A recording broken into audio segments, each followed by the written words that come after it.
as a leader, we need better processes, techniques, and protocols for reducing the likelihood that we're going to trip ourselves up and harm other people in our companies and our organizations because we are effectively willfully ignorant of the cognitive mechanisms and social mechanisms behind this. You're listening to Traction Heroes, digging in to get results with Harry Max and Jorge Arango. Jorge, it's most excellent to see you again. It's great to see you. And we usually do these calls over Zoom, so we are very far apart. But last week we had the incredible privilege of being able to share a meal, which is rare and very cool. Yeah, I have to say, there are many people in my life that I appreciate seeing, but it is consistently the case that I am always beyond delighted to spend time with you. And I'm so glad we get a chance to do these readings because it kind of forces that every couple of weeks as well. Well, and let's jump into it because I suspect that folks don't tune in for our mutual appreciation. So you said you brought a reading? I do. Um, this one popped out of some research I was doing in another direction. We'll see where it leads. Let me begin by saying that no leader or decision maker, or human for that matter, is immune. Still, this large body of work in behavioral economics has not been widely adopted by leaders who want to improve their own decision making. The reason is something I've come to call Kahneman's conundrum.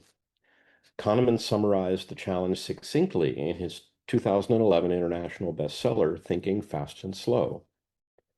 Kahneman says that he himself has no idea when he's making any of the cognitive mistakes that he's spent a lifetime identifying. Quote, my intuitive thinking is just as prone to overconfidence, extreme predictions, and the planning fallacy as it was before I made the study of these issues, unquote. Might there be a way for leaders to at least know when they're about to make a mistake based on a bias? Kahneman says no. We would all like to have a warning bell that rings loudly whenever we're about to make a serious error, but no such bell is available. I almost fell off my chair when I first read those words. The knowledge of these biases does not seem to matter. The expert knowledge gained from decades of research does not even help the co-founder of the discipline. We humans are destined to make the same kinds of mistakes repeatedly, to be blind about our blind spots. It is simple but true. We all know that we can easily see the errors in others while being frustratingly blind to our own. One of my GC members told me this dynamic reminded her of dating. She said, I recognize issues in others' relationships, and I even know how I need to change, but I can't do it.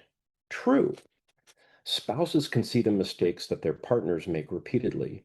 CEOs can see the errors that their peers make. Product managers can see more clearly the errors or weaknesses in the products of a competitor than they can in their own. And job seekers can see the biases and blind spots that impair each other's job search. I have a lot going through my mind, but I suspect that we're going to be talking a lot about AI in this conversation. Now, you are totally going to be surprised here. This is a book by Phil Terry, and it's Phil, P-H-Y-L, and it's a book called Never Search Alone, The Job Seeker's Playbook. I have heard a lot about this book because I know a lot of people who are or have been searching for a job, and they've brought up this very idea of not searching alone. And there's like isn't there a network of like people that are helping each other with this approach? There is, and it's at phil.com, P-H-Y-L.com, and it's based on the book. The title sort of picks up and riffs off of the book, Never Eat Alone, right? The author of which I've forgotten. But it's really about networking. And the thing is, for many years, I was incredibly fortunate to have a mentor by the name of Richard Bowles, who wrote the book, What Color is Your Parachute? And I myself have developed a methodology for job searching and for networking and working with folks that are trying to sort of get beyond a lot of self-imposed constraints and limitations and some of the structural challenges of finding a new role. Uh, and I stumbled on this book. It just astonishes me how so few of the books I end up gravitating toward are recommended by Amazon. These are things I stumble on, or somebody recommends them to me, but it's almost never the case that I find something that says, "Oh, people like you have bought a book like this." Um, but the methodology in this book, which very much pivots around building a job search council, is I think sound and really potentially valuable. I've not myself gone through it, but I've read the book and I deeply appreciated the author's perspective on this. And it is the first time in perhaps 10 years that I've seen a methodology laid out for finding a new role based on one's skills and mindset and capabilities that are calibrated by the outside world. And in this case, these job search councils, which the author helps facilitate through a network. But the thing that struck me about this reading was, here I am, having written a book on prioritization, and we've talked about this before. I know for myself, I've heard the phrase, people write the book they need to read. And I'm probably at the top of the list of people who struggle with, really dealing with the complexities of making sure that I'm focusing on the things that matter most. But of course, what I realize now after reading this is it's more likely to be the result of cognitive biases that are affecting me that I am incapable of seeing in action at the time, that only reveal themselves after the fact, and that Kahneman himself asserts that even as an expert in cognitive biases, that he himself would fall prey to these particular mental challenges. And I thought, given our evolving conversation on leadership clarity, on getting traction, on trying to see the world as it is, not as it quote unquote should be, that this seems really key to me. Yeah, I suspect that we could go one of two ways here. One is there is a portion of our audience who likely want to hear more about the approach to finding a new role because they might be on the market for a new role.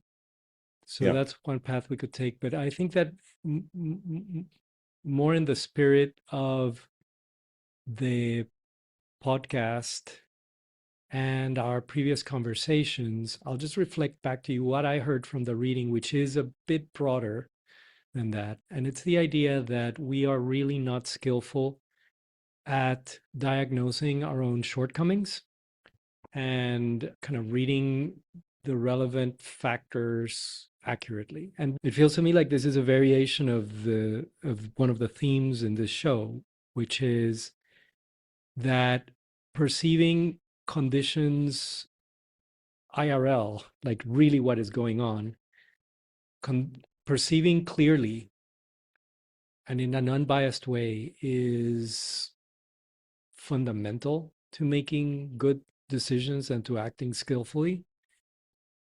And it's hard to do that in general. But what I heard from the reading is it's especially hard to do it as it pertains to yourself. And that's where the Kahneman thing comes in. It's like it's not enough for you to know that you have these biases and these shortcomings, because it's really, really hard to point that lens on yourself. Is that fair? I think that's 100%. And I do agree that I think this is the vein that we should take the conversation, because if people are interested on the career side of things or in the job search side of things, there are so many good resources there. I'm just going to list them real quickly. And if you're listening to this and you're struggling to find your next thing, I would start by reading, So Good They Can't Ignore You, right? And oh God, I wish I could remember the author's name. Is just completely escaping me right now. Um, and What Color is Your Parachute by Richard Bowles. So Good You Can't Ignore You follows the philosophy of, you know, uh, do what you're good at and the love will follow, right? Versus What Color is Your Parachute is do what you love and the money will follow. And now there's this book that I think really provides a much more modern take on how to approach the search itself, which is Never Search Alone, which is build a collaborative network. And those three resources are your place to start. Listening to us is not going to help, right? I think if you want to take something away from this conversation, it's learning that just knowing how to avoid these cognitive biases, whatever they are, is unhelpful in the moment. Yeah, and in that spirit, like you mentioned three books. So I would suggest that for the third of those, the Never Search Alone, I've heard that book independently from two people who were following the methodology. And I just want to emphasize that just based on their testimony, it's not enough to read the book. Like they were actually doing the work with Yeah. someone who was like they would like literally it's like about not searching alone. You need to pair up with people.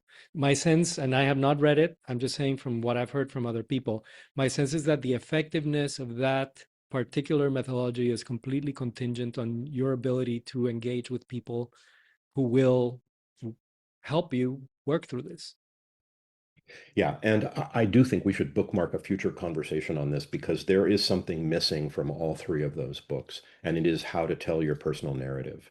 Ooh, And that structure and that process for getting to a place where you can tell your narrative and have it come off in a way that feels really genuine and authentic and um, be able to do it when you're in a reactive mode going up in an elevator with somebody who's putting some unexpected pressure on you to answer the question, well, what do you want to do? That piece of the methodology is missing from all three of those books. And so we can talk about that at another point, but I want to bring it back to this thing that Phil Terry says and that Kahneman points out, because I became fascinated. I know we've talked about this. I became absolutely fascinated with the mechanisms of self-deception and how they fuel uh, decision making and action that tend to result in outcomes that are the opposite of what we say we want.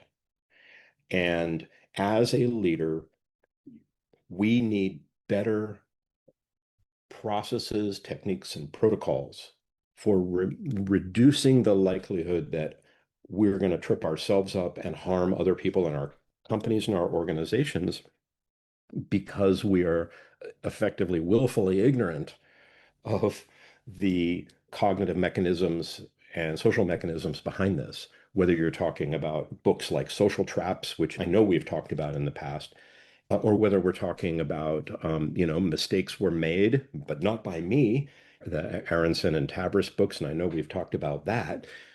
But there's something new here. And the thing that's new is, and I, in a sense, I would ask you, Jorge, the question as one of the most thoughtful people I know, like, given this new insight, what should people do to reduce the likelihood that no matter how smart they are on their own, they are going to fall prey to these cognitive biases because Kahneman himself, the expert in the field, couldn't figure out how to prevent himself from doing it. I think the answer is you cannot do it alone.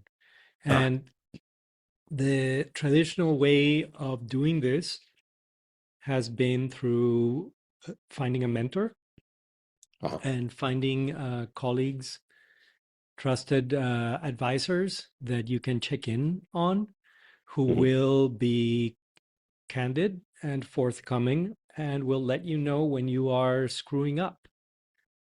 That's easier said than done. And I don't think it's easy to say it either because Uh-huh.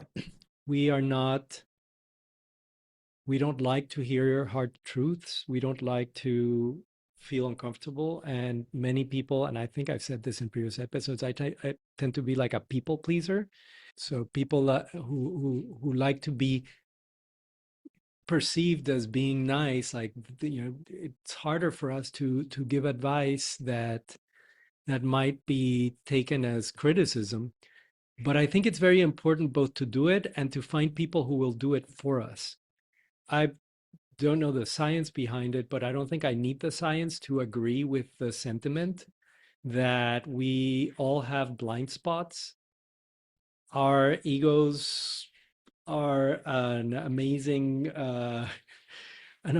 construct that shields us from things that might feel like they diminish us.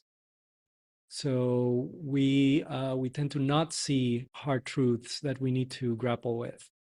So if we want to be very practical about it, like what advice can we give folks to finding those kinds of relationships with other people that will help expose us to Mm. help reveal our blind spots and maybe help us move past whatever is keeping us stuck there. Yeah, I think that's a great place to start, because it of course brings us back around to the notion of the Johari window, which is this 2 by 2 matrix, right? On one axis, it's, what you know about yourself, and on the other axis, it's what other people know about you, right? And, your public persona is what other people know about you that you know about yourself, right? And your private persona is what you know about yourself that others don't know. But the blind spot is what others know about you that you don't know about yourself.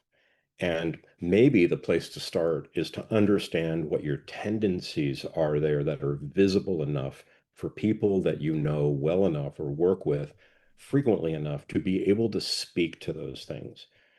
Uh, I do use the Johari window in the executive coaching work that I do, not only for individual leaders, but also for teams.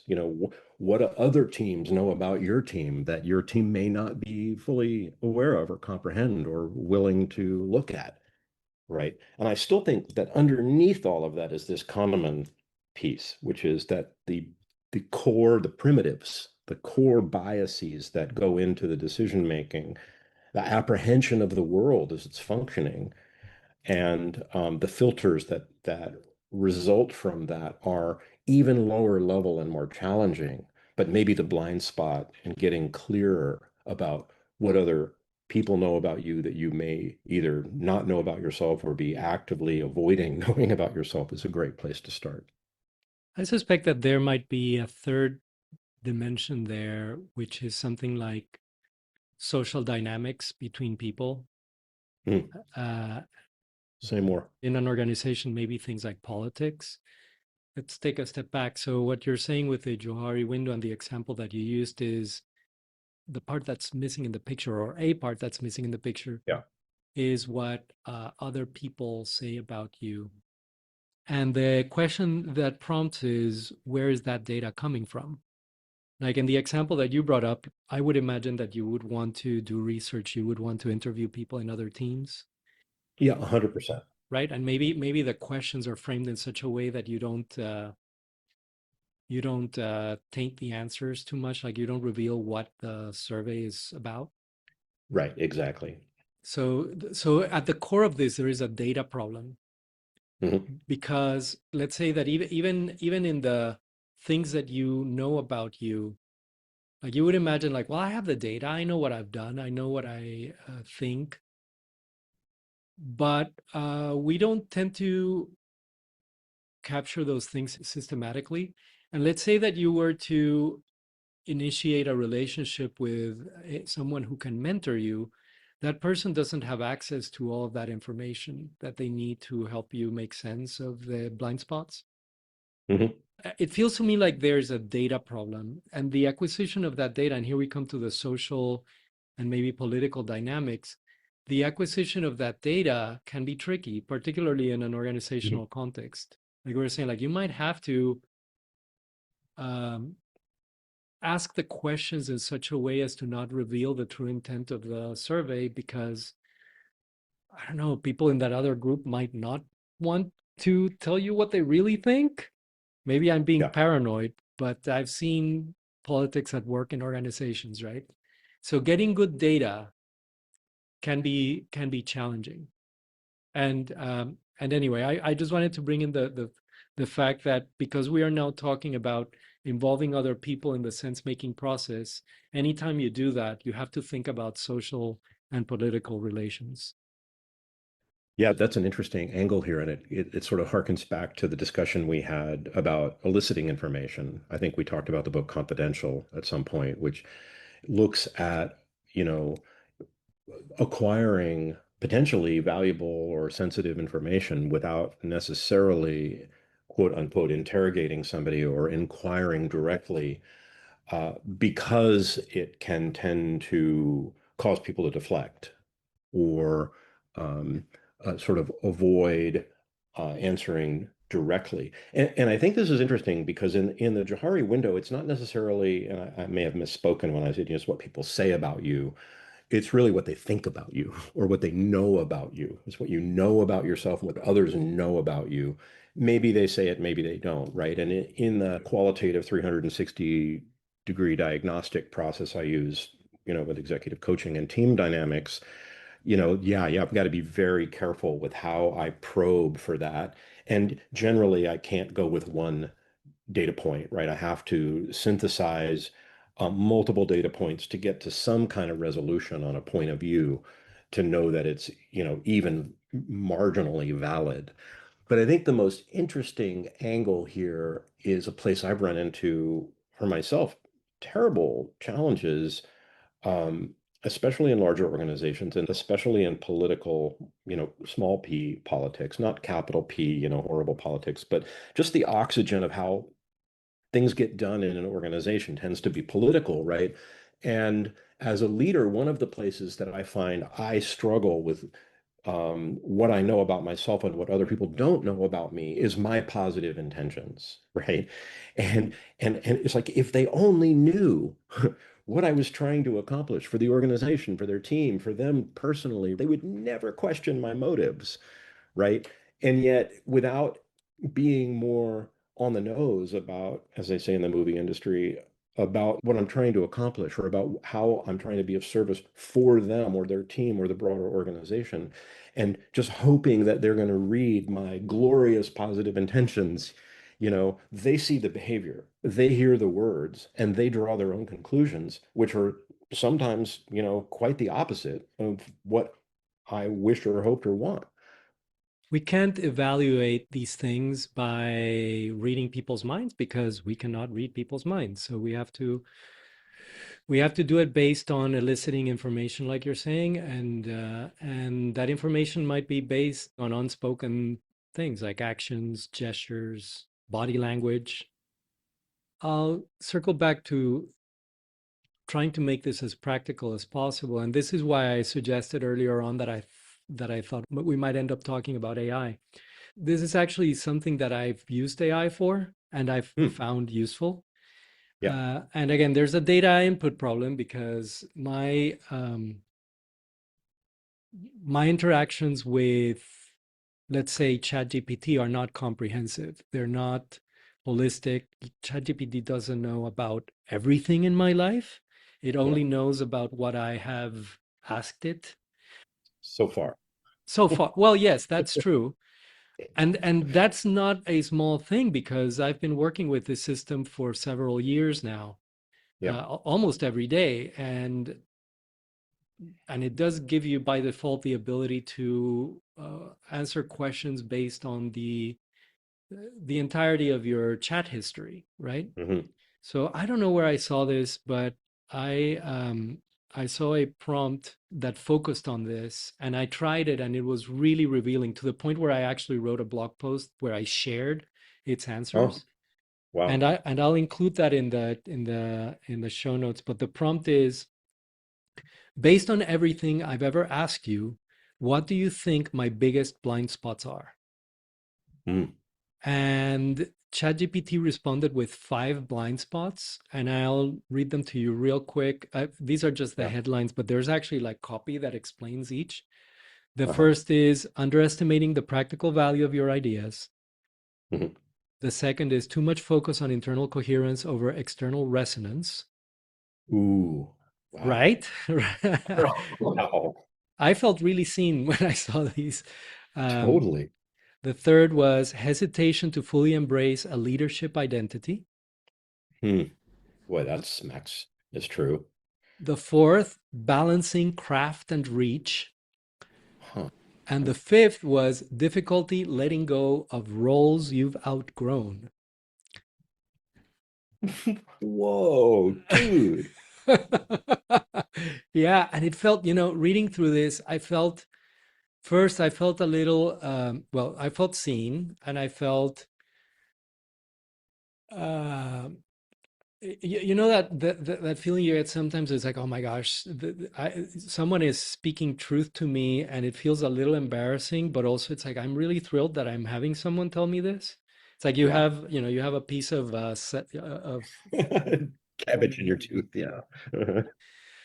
And also, I must say, when I shared this originally, on social media, a few folks chimed back to say, it's kind of like a horoscope, like you read into it, and there Hmm. might be a little bit of that, but I think that because what we're talking about here is self-reflection and introspection, that might not be entirely a bad thing. Like even if I'm projecting more capability into this system than is truly merited, even so, it's useful. And the other thing I'll say is, this is only based on the things that I've talked or chatted with ChatGPT about. Yes. So it thinks, for example, and again, if you go to this blog post and read them in detail, um, one of the criticisms was something like you over polish things, and that's because I've spent so much time using ChatGPT as a copy editor. So it thinks like I'm obsessive about like copy editing text. It's like, no, that's just how I use ChatGPT, right? Uh-huh. But I just wanted to put it out there because I did find it useful, and there is a lot less social pressure in asking a chatbot for this kind of reflection than asking a fellow human who hopefully isn't, we want whose respect and and who might not know as much of our history as these chatbots do, right? So I just wanted to put that out there.